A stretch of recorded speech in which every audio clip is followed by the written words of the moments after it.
올해에도 하나님께서 베풀어 주시는 은혜를 충만히 받아 누리시기를 원합니다. 그런데 사람들이 사는 곳마다 새해 인사는 비슷한 것 같아요. 새해 복 많이 받으세요. 좋은 한 해 되세요. 그건 비슷한 건데 평상시 하는 인사말이 좀 다른 것을 보게 됩니다. 이것은 중요하게 생각하는 가치가 다르기 때문입니다. 성경에서 보면 바울은 13편의 편지 모두에서 또 베드로 전후서 2책에서 그리고 사도 요한도 요한일서와 계시록에서 하나님과 예수 그리스도로부터 은혜와 평강이 있기를 원한다 하는 인사말을 첫 구절로 들어갑니다. 헬라인들은 카리스, 즉 은혜가 있기를 원한다 하고 인사를 하고 히브리 사람들은 샬롬, 평강이 있기를 원한다고 인사를 하였습니다. 그러니까 대표적인 두 민족을 통해서 모든 사람들에게 안부를 전한 것입니다. 은혜에 의해서 우리는 하나님의 가분한 사랑과 은총 그리고 성령님께로부터 오는 여러 가지 은사를 받을 수 있게 됩니다. 그리고 평강에 의해서 다른 모든 축복들, 영적이며 세상적인 복을 다 받을 수 있게 된 것입니다. 구약적인 개념으로 은혜는 생명과 연결이 되고 평강은 복과 연결이 됩니다.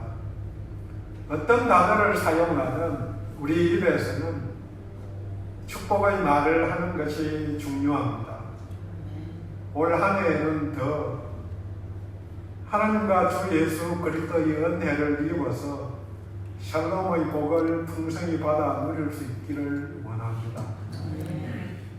그런데 생각해 보면은 이 평강, 샬롬의 축복은 은혜의 결실이고 소산물입니다. 그러니까 은혜 없이는 평강이 있을 수 없습니다.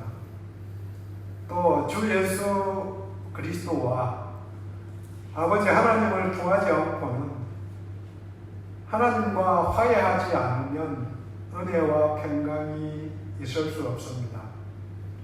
또 생명도 없고 복도 없습니다. 죽음과 저주만 존재합니다. 그런데 이 인사를 다른 사람들에게만 하지 말고 내 자신에게도 믿음의 점검으로 할 수 있기를 원합니다. 은혜와 평강이 내게 임하리라. 또 임했으니까 누릴 수 있기를 기도합니다. 하나님이 주시는 이 가치들이 삶의 방향을 잡아줍니다. 오늘 본문은 성탄절에 나눈 말씀과 14절까지는 중복이 됩니다. 예수님의 오심에 대해서 또 그리고 그분의 신적 품격에 대하여 본문은 알려줍니다. 오늘 인사말의 말로 이야기를 시작하였지만 인사가 추구하는 가치와 같이 설정해야 할 인생의 핵심 가치들이 있습니다. 오늘 본문을 통해서 그 인생의 핵심 가치를 찾아보고 그 가치를 가짐으로 흔들리지 않는 인생이 되기를 원합니다. 대부분의 사람들은 흔들리는 게 당연하다, 흔들리는 게 인생이다 이렇게 말합니다. 하지만 생각해보면 배가 흔들리며 물결이 치는 대로 흘러가는 것은 쉬고 있을 때라면 닻을 제대로 내리지 못해서 가고 있을 때에는 방향을 제대로 잡지 못했습니다. 인생은 B와 D 사이에 시에 있다고 이야기를 합니다. 돈, 태어나서 다이, 죽는 순간까지 지속적으로 선택을 한다는 말입니다. 선택을 할 때마다 기준이 동일하면 흔들리지 않습니다. 그런데 선택을 할 때에 자신의 기분대로 하든지 세상 기준 따라 한다면 흔들릴 수밖에 없습니다. 목표가 변하면 또 목표를 잊어버리면 흔들리고 파손하게 되어 있습니다. 문제는 이 땅에서는 세상 속에서는 항상 목표가 변하게 되어 있습니다.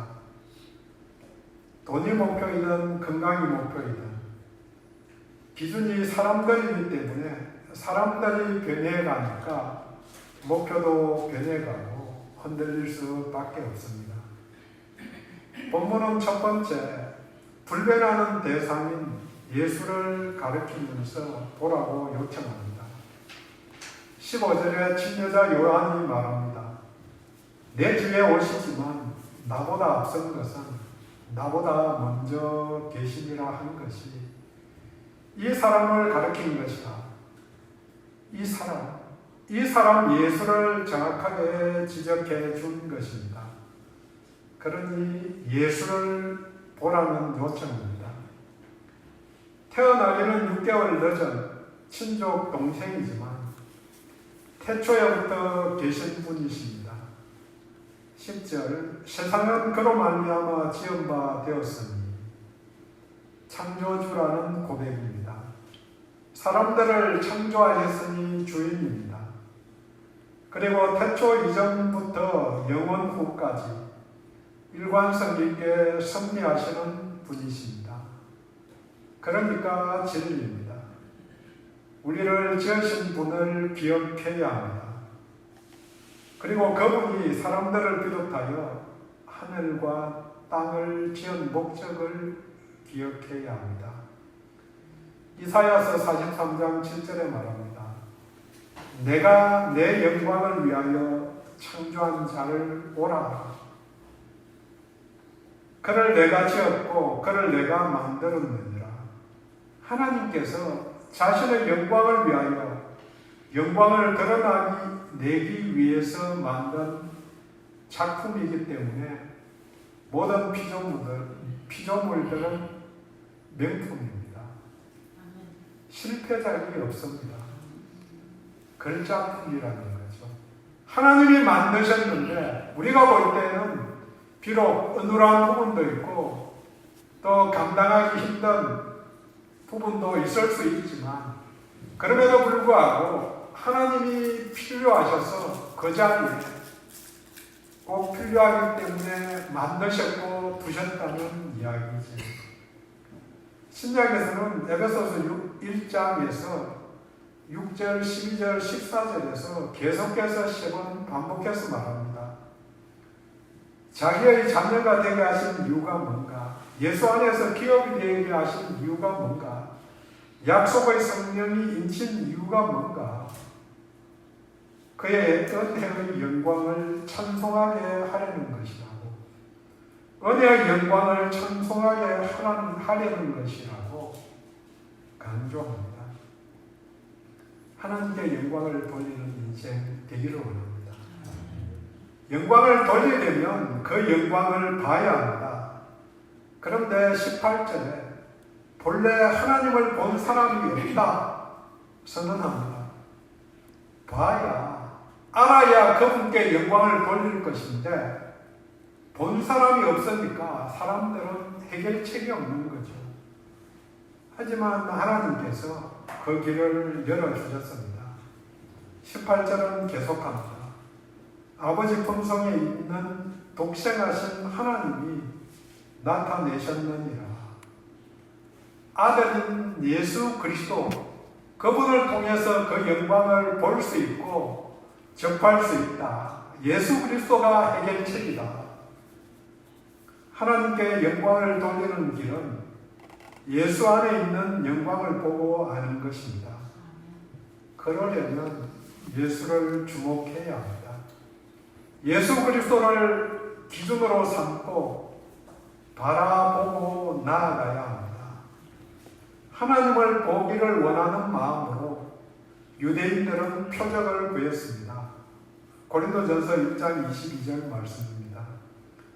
유대인들은 표적을 구하고 헬라인들은 지혜를 찾으나 유대인들은 표적을 통해서 헬라인들은 지혜를 통해서 절대자가 하나님의 함께하심을 또 구원하심을 인식하려고 했습니다. 그들은 그렇게 절대자를 추구했는데 우리는 무엇을 추구하고 있습니까? 고린도전서 1장 24절에 말합니다. 오직 부르심을 받은 자들에게는 유대인이나 헬라인이나 그리스도는 하나님의 능력이요 하나님의 지혜이라. 표적과 지혜가 능력과 지혜로 바꾸어서 말을 합니다. 표적을 통해서 능력이 드러나기 때문입니다. 또 이 말은 오늘 읽지는 않았지만 요한복음 1장 본문 앞에 나오는 생명과 빛이 같이 연결이 됩니다. 예수 그리스도를 통해서 다 드러났기 때문에 그리스도를 찾고 추구하는 것입니다. 요한이 선제했다고 하나님의 영광을 보여주는 자라고 소개한 예수를 가리킨 손가락이 지시한 그분을 본다고 그분을 아는 것이 아닙니다. 본다는 의미가 뭔가 또 안다는 의미가 뭔지를 정리해 봐야 합니다. 본문은 두 번째로 예수 그리스도 그분이 어떤 분인지 또 그분의 무엇을 봐야 하는지 구체적으로 알려줍니다. 일단은 알아야 합니다. 믿음의 대상을 모르면 믿는다고 말할 수 없습니다. 물론 선제성과 영광을 먼저 언급했지만 우리의 구원을 이룰 능력과 자격에 대해서 알아야만 신뢰하고 나를 맡길 수 있습니다. 믿음은 아는 것과 관련이 있지만 성경에서 말하는 안다는 표현은 많이 들으셨지만 결혼한 부부가 알듯이 속속들이 안다, 아주 잘 안다, 친밀한 관계를 내포하고 있습니다. 자주 듣는 예이지만 우리가 아는 사람들 굉장히 많죠. 대통령도 알고 미국 대통령까지도 잘 알고 있습니다. 우리 모두 북한의 김정일을 안다고 말합니다. 젊고 뚱뚱하고 사진으로 구별하라면 대충 구별하죠. 아버지가 김정은이고 스위스에서 공부를 했고 쓰라고 그러면 한 페이지씩 다 써낼 수 있을 것입니다. 더 많은 사실을 안다고 이야기할 수 있지만 실제로는 전혀 모르는 사람, 개인적인 관계가 전혀 없는 사람입니다. 안다고 말을 한다면 최소한 전화번호는 내가 갖고 있어야 되고 내가 전화를 하면 이름을 불러주면서 언제 봤죠? 이렇게 말하는 사람은 아는 사람이 아니죠. 기쁘게 대화를 하면서 오늘 저녁 먹으러 가고 싶은데 갈까요? 물으면 기쁘게 오세요. 빨리 오세요. 내가 지금부터라도 준비할게요. 그렇게 말할 정도를 말하는 것입니다. 이까지 가면은 아는 사람이 극히 적은 거죠. 아는 분이에요? 옆에 분이? 옆에 앉아 있으니까 좀 알죠. 앞뒤로는 아는 건지 모르는 건지. 하나님과의 관계도 마찬가지입니다. 안다. 하나님을 안다. 십자가와 부활의 능력을 믿고 창조주로 섭리하심을 믿고 또 응답하심을 신뢰하며 기도로 교제하는 관계가 필요합니다. 우리가 하나님의 신격과 교제, 접촉을 통해서 깊이 알아갈 때에 그분의 신격을 닮아갈 수 있습니다. 예수님의 핵심 신격이 14절에 나온 은혜와 진리입니다. 우리가 그의 영광을 보니 은혜와 진리가 충만하더라. 잘 아시는 대로 은혜는 값없이 호의로 주시는 선한 선물을 말합니다. 그리고 진리는 의미가 조금 복잡한데 구약 성경에서는 에메트의 속성이 견고하다, 안정되다, 불변하다, 성실하다, 충성되다, 복잡합니다. 진리가 하나님의 속성과 관련되어서 나타나는데 하나님의 본성이나 뜻, 하나님께서 변함없다, 영원하신 본질을 의미합니다. 영원하고 변함없는 게 진리입니다. 신약 성경에서는 진리라는 뜻이 감추어지지 않는 것, 존재 그 자체가 감추어지지 않은 실체가 나타난 것을 말합니다. 둘을 합하면 불변하면서 숨겨진 것이 모두 드러난 것이 진리입니다. 우리 하나님께서 자신을 나타내 보이신 것이 진리고 말씀이 이 땅에 오신 것이 진리입니다. 이 진리와 대면하면 사람들은 내면의 골방에 숨겨진 깊숙한 죄와 악이 드러나게 됩니다. 독생자의 충만한 것이 대면한 사람들에게 주어집니다. 16절에 우리가 다 그의 충만한 데서 받으니 은혜 위에 은혜라. 충만한 은혜가 주어진 구체적인 내용이 17절입니다. 왜냐하면 율법은 모세로 말미암아 주어진 것이요 은혜와 진리는 예수 그리스도로 말미암아 온 것이라. 율법이 주어진 것도 은혜입니다. 그런데 이 은혜를 대체하는 충만한 은혜가 예수로 말미암아 주어진 은혜와 진리라는 말입니다. 하나님이 율법을 통해서 자신을 드러내셨습니다. 그러니까 당연히 율법이 은혜입니다. 그리고 이 율법이 사람의 내면을 보게 합니다. 율법 앞에서 모든 것이 드러나는 것입니다. 내가 나쁜 놈인지, 그래도 조금 괜찮은 건지, 율법을 통해서 드러나는 거죠. 율법의 조항들을 생각해보면, 난 도저히 다 못 지키네. 도저히 다 못 지키는 사람들은 하나를 못 지키나 100개를 못 지키나 다 저주받아야 되는 거죠. 율법의 말씀 앞에 모든 것이 적나라하게 드러나는 것입니다. 이 율법을 주신 은혜가 크지만 이 율법을 대체하는 더 큰 은혜가 예수 안에서 주어진 진리입니다. 이 율법을 완성시키신 분이 예수 그리스도이시기 때문입니다. 그분 안에 충만했던 은혜 때문에 예수님은 한 영혼이라도 멸망되는 것을 그대로 두고 볼 수 없었습니다. 이 세상의 모든 영혼이 구원받는 길을 찾아야 했습니다.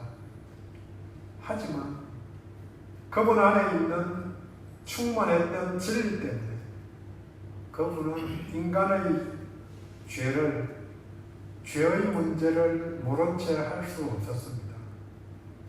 죄의 문제를 해결하면서 모든 영혼을 구원하는 길, 그 길의 끝에는 십자가밖에 없었습니다. 은혜와 진리가 충만했기 때문에 그분의 인격이 결국 십자가를 선택한 것입니다. 십자가는 은혜와 진리가 만난 자리입니다. 하나님의 크신 은혜가 사람들이 진리의 빛 아래에서 드러난 죄악을 해결하는 자리이기 때문입니다. 예수 안에서 예수로 말미암아 주어진 은혜와 진리가 이제부터는 성도들의 삶의 지표입니다. 은혜는 생명을 주고 진리는 선악을 알게 해줍니다. 그래서 인생에서 은혜와 진리는 함께 가기 힘든 가치입니다. 은혜가 있으면 진리를 주장하기 어렵고 진리를 주장하면 은혜를 말하기 힘들기 때문입니다. 하지만 우리 주 예수 안에서는 은혜와 진리가 공명하면서 성장하며 충만함을 경험하게 됩니다. 반복하지만 세상 가치 속에서는 은혜와 진리가 양극단에 있는 것 같이 보이는 갈등의 요소입니다. 은혜는 본질상 상대방의 자격이나 조건을 고려하지 않고 호의를 베푸는 것입니다. 반면 진리는 본질상 옳고 그름을 따지게 됩니다. 그래서 은혜가 많으면, 은혜가 크다고 말하면 대충 넘어가는 경향을 보이고 진리를 주장하면 칼같이 옳은 것을 가리기 때문에 은혜를 보이기 쉽지 않습니다.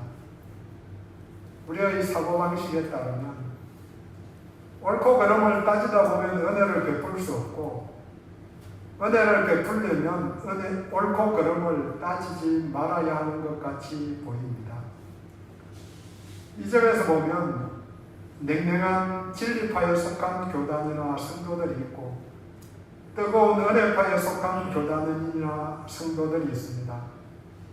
하지만 이런 갈등이 일어나는 것은 은혜와 진리의 정확한 의미, 예수님을 잘못 알아서 생긴 문제입니다. 생활 속에서 이런 경우를 만나면 처음으로 돌아가서 예수를 다시 봐야 합니다. 예수 안에 있는 은혜와 진리를 보고 체험해야 합니다. 십자가에서 생명을 바친 그 은혜를 보고 내 속의 진리의 빛 가운데서 해결했음을 알라는 요청입니다. 은혜와 진리는 본문 앞에서 제시된 생명과 빛으로 대치될 수 있습니다. 은혜로 새로운 생명이 주어지고 진리로 어둠을 물리치는 빛됨을 보이기 때문입니다. 조금 멀리 가면 은혜와 진리는 생명과 복으로 제시될 수 있습니다. 또 은혜와 진리는 처음 인사로 나눈 은혜와 평강과 연결이 됩니다. 진리가 우리를 자유케 하기 때문에 진리 대신 예수 안에 있으면 평강이 임하기 때문입니다. 세상이 주는 평화와 다른 평강을 내가 너희에게 준다고 요한복음 14장에서 예수님이 말씀하십니다. 죄의 세력, 흑암의 권세에 눌려있다가 해방되고 주어진 자유로 인해서 평강 받을 수 있습니다. 이가 그이다. 이분을 보라.